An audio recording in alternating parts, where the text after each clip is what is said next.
رسوله الكريم اما بعد اعوذ باللہ من الشیطان الرجیم بسم اللہ الرحمن الرحیم صفحہ نمبر 45 حدیث نمبر 32 عن عقبة بن عامر رضی اللہ عنہ قال رسول اللہ صلی اللہ علیہ وسلم إياكم والدخول على النساء فقال رجل يا رسول الله صلى الله عليه وسلم 45 أرأيت الحمو قال الحمو الموت رواه البخاری ومسلم معنی الحدیث سیدنا عقبہ بن عامر رضی اللہ عنہ سے روایت ہے، کہا کہ رسول اللہ صلی اللہ علیہ وآلہ وسلم نے فرمایا، عورتوں کے پاس جانے سے بچو۔ ایک آدمی نے کہا، اے اللہ کے رسول صلی اللہ علیہ وسلم، دیور کے بارے میں آپ کی کیا رائے ہے؟ آپ نے فرمایا، دیور تو موت ہے۔ مفردات الحدیث یعنی حدیث کے اکیلے لفظ کا معنی، ایاکم تم بچو، والدخول علی النساء عورتوں کے پاس داخل ہونے سے، اور رأیتا آپ کی کیا رائے ہے، الحمو دیور، حمو الموت دیور موت ہے۔ یہ حدیث مبارکہ متفقن علیہ حدیث ہے، بخاری مسلم کی حدیث ہے، اور اس کے علاوہ ترمذی، امام دارمی، امام محمد بن حنبل، امام ابن حبان اور دیگر محدثین نے اس کو روایت کیا ہے۔ اور یہ روایت عقبہ بن عامر رضی اللہ تعالیٰ عنہ سے انہی لفظوں کے ساتھ صرف انہی سے مروی ہے، اور اس کے ہم معنی جو روایتیں ہیں، ملتے جلتے جو الفاظ ہیں، وہ دیگر صحابہ کرام سے بھی یہ روایتیں موجود ہیں، کم و بیش 4 صحابہ سے روایت ملتی ہے۔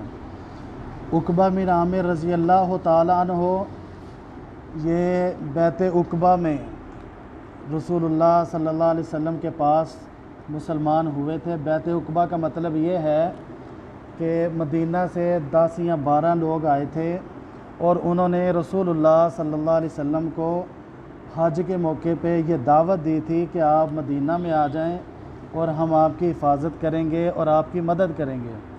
تو اس موقع کے اوپر 12 جو مدینہ کے لوگ تھے وہ مسلمان ہوئے تھے۔ تو اس موقع پہ آپ نے جو بیعت لی تھی اس کا نام ہے بیعت عقبہ، اور یہ بیعت 2 مرتبہ ہوئی تھی۔ پہلی بیعت میں 12 بندے مسلمان ہوئے تھے اور انہوں نے بیعت کی تھی، اور دوسری بیعت جو ہے اگلے سال جب ہوئی تو اس میں 78 لوگ شامل تھے، جن میں 70 آدمی اور 8 عورتیں تھیں۔ تو عقبہ بن عامر پہلی جو بیعت ہوئی تھی اس میں شامل ہوئے اور مسلمان ہوئے تھے، اور جب نبی کریم صلی اللہ علیہ وسلم ہجرت کر کے مدینہ منورہ میں پہنچتے ہیں، اس وقت یہ اپنی بکریاں چرا رہے تھے۔ تو ان کے کانوں میں جب آواز پڑی کہ آپ صلی اللہ علیہ وسلم کی آمد ہو چکی ہے، وہ ہر چیز وہیں چھوڑ کے رسول اللہ صلی اللہ علیہ وسلم کی زیارت کے لیے آگے اور آپ صلی اللہ علیہ وسلم سے ملے۔ یہ وہی صحابی ہیں جن کو رسول اللہ صلی اللہ علیہ وسلم نے اس بات کی اجازت دی تھی کہ یہ جو بکری کا بچہ ہے تم اسے قربانی کے لیے ذبح کر لو۔ بکری کا بچہ وہ جزع تھا، کھیرا تھا، دوندا نہیں تھا۔ فرمایا یہ تیرے لیے اجازت ہے اور کسی کے لیے اجازت نہیں ہے۔ اسی طرح ان کو یہ بھی شرف حاصل ہے کہ یہ رسول اللہ صلی اللہ علیہ وسلم کے ساتھ سفر میں جاتے تو آپ کی سواری کا خیال رکھا کرتے تھے، آپ کی سواری کی نکیل پکڑ کے آگے آگے چلا کرتے تھے۔ تو ایک مرتبہ آپ صلی اللہ علیہ وسلم نے فرمایا، عقبہ اب تم اس کے اوپر سواری کرو۔ انہوں نے ادب کے دائرے میں رہتے ہوئے احتراماً کہا کہ میں نے نہیں کرنی، آپ بیٹھیں۔ 2 مرتبہ جب آپ نے تیسری مرتبہ کہا تو حکم مانتے ہوئے انہوں نے سواری کی اور رسول اللہ صلی اللہ علیہ وسلم نے نکیل پکڑی۔ اور اسی دوران یا اس کے علاوہ کسی سفر میں آپ صلی اللہ علیہ وسلم نے ان سے فرمایا کہ عقبہ میں تمہیں 2 عظیم صورتیں بتاتا ہوں، اگر تم اس کو اپنا لو گے تو تم بڑی چیزوں سے محفوظ رہو گے۔ اور وہ 2 صورتیں کون سی ہیں؟ وہ معوذتین ہیں، یعنی قل اعوذ برب الفلق، قل اعوذ برب الناس، اس کے اوپر ہمیشگی کرو اللہ تعالیٰ تمہاری حفاظت فرمائے گا۔ اور ان سے 55 احادیث مروی ہیں، اور یہ کم و بیش 60 ہجری کے قریب جو ہے انہوں نے وفات پائی مصر کے اندر۔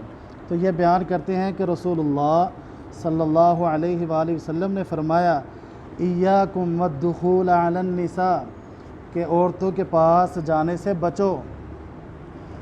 ایاکم یہاں جو ہے وہ اتقو کے معنی میں ہے۔ اتقو کا معنی ہوتا ہے ڈرو، بچو، پرہیز کرو۔ تو معنی یہ ہے کہ جو اجنبی عورتیں ہیں جن سے پردہ واجب ہے، وہ رشتہ دار عورتیں ہوں یا غیر رشتہ دار عورتیں ہوں، جن کا اوپر پردہ واجب ہے، ایسی عورتوں کے پاس خلوت اختیار نہ کرو، تنہائی میں ان سے نہ ملو، ایسی جگہ پہ نہ بیٹھو کہ جہاں وہ اکیلی ہوں۔ وہ کوئی بھی عورت ہو، ایسا کمرہ، ایسی بیٹھک، ایسا گھر، ایسا دفتر کہ جس کے اندر مرد اور عورت اجنبی غیر محرم اکیلے ہوں، ایسی جگہ پہ نہ جاؤ، نہ بیٹھو، وہاں سے نکل جاؤ، دور ہو جاؤ، بچ جاؤ اس جگہ سے۔ اور یہ بہت ہی اہم چیز ہے۔ ہم یہ نہیں کہتے کہ معاذ اللہ نعوذ باللہ کہ وہ دونوں بیٹھیں گے خراب ہو جائیں گے یا ان کی جو ہے نیت غلط ہے، نہیں، بہت سارے لوگ پاکیزہ ہیں، بڑی عورتیں پاکیزہ ہیں، بڑے لوگ دفتروں میں جاتے ہیں، عورتیں دفتروں میں جاتی ہیں اور سفر کرتی ہیں اکیلی، لیکن وہ برائی کو اختیار نہیں کرتے۔ تو پھر آپ صلی اللہ علیہ وسلم نے جو منع کیا ہے، اس کا مطلب یہ ہے کہ انسان جتنا بھی پاکیزہ ہو، عورت جتنے بھی پاک دامن ہو، لوگ ان کے بارے میں جتنے بھی جو ہے وہ مطمئن ہو کہ یہ لوگ نیک ہیں، لیکن یہ جو طریقہ ہے نا تنہائی والا، خلوت والا، یہ اسلام کے اندر معیوب ہے۔ اسلام اس کو مانتا ہی نہیں، پسند ہی نہیں کرتا۔ یہ کوئی بھی صورت ہو، کسی بھی شکل میں، ہمارے معاشرے میں آج کے دور میں بہت ساری شکلیں ہیں، اسکول ہیں، وہاں کے پرنسپل دفتر میں بیٹھے ہیں، ٹیچریں رکھی ہیں، یا بچیوں کو پڑھا رہے ہیں، وہ اکیلی آتی ہیں دفتر میں، ان کو کام دیا جاتا ہے، یہ بھی ایک شکل ہے۔ ڈاکٹر ہیں، ان کے روم اکیلے ہیں، عورت اکیلی ہے۔ تو اس طرح ہم یہ نہیں کہتے معاذ اللہ نعوذ باللہ کہ وہ غلط کرتے ہیں، لیکن یہ جو طریقہ ہے یہ غیر شرعی ہے، اسلام اس کو پسند نہیں کرتا۔ تو اس میں جو تنہائی کے متعلق جو سب سے خطرناک صورت ہے، اس کے متعلق صحابہ کرام نے اسے ایک صحابی نے سوال کیا ہے۔ وہ کون سی شکل ہے؟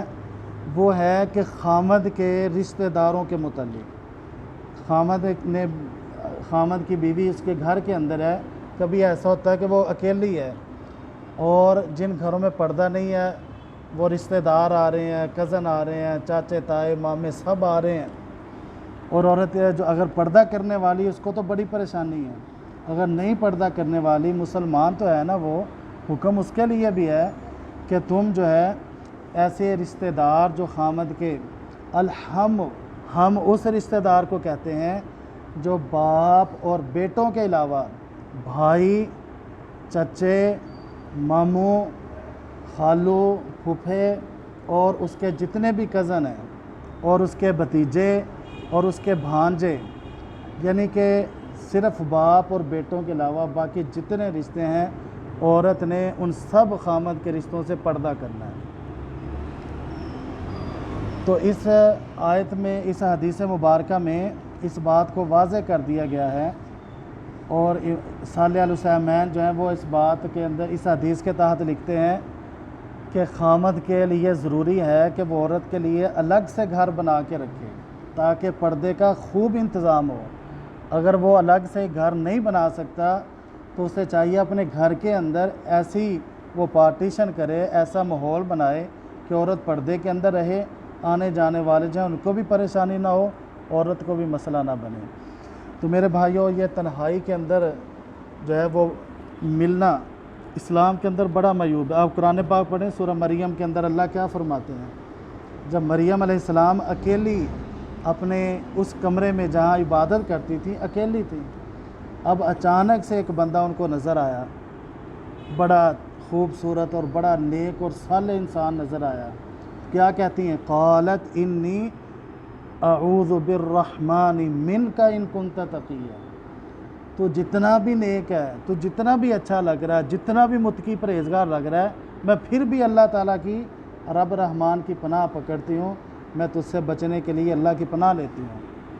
اب دیکھیں کہ وہ انہوں نے کہا کہ تو جتنا بھی متقی ہے، یعنی کہ وہ سمجھ رہی تھی کہ شکل و صورت سے ایسا نہیں لگتا کہ یہ بندہ غلط ہے، یہ بندہ صحیح لگ رہا ہے، نیک اور مومن لگ رہا ہے، لیکن انہوں نے تنہائی کی وجہ سے انہوں نے اللہ کی پناہ پکڑی کہ اللہ مجھے اس بندے سے بچا کے رکھنا ہے۔ انہوں نے کہا میں بندہ نہیں ہوں، میں اللہ کا رسول ہوں، فرشتہ ہوں اور اللہ کا حکم لے کر آیا ہوں۔ تو اس سے یہ پتہ چلتا ہے تنہائی کسی بھی صورت میں پہلے لوگ جو تھے، جو صالح اور اللہ کو ماننے والے لوگ ہیں، وہ ان چیزوں سے پرہیز کرتے ہیں۔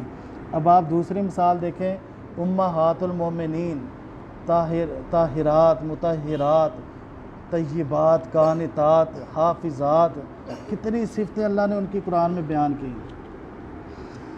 مومنوں سے کیا کہا؟ فرمایا کہ ازواجہ امہاتم، نبی کی بیویاں تمہارے لیے کیا ہیں؟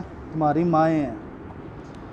اور فرمایا کہ ولا تنکحوا ازواجہ من بعدہ ابدا، رسول اللہ صلی اللہ علیہ وسلم کے بعد تم ان سے کبھی بھی شادی نہیں کر سکتے۔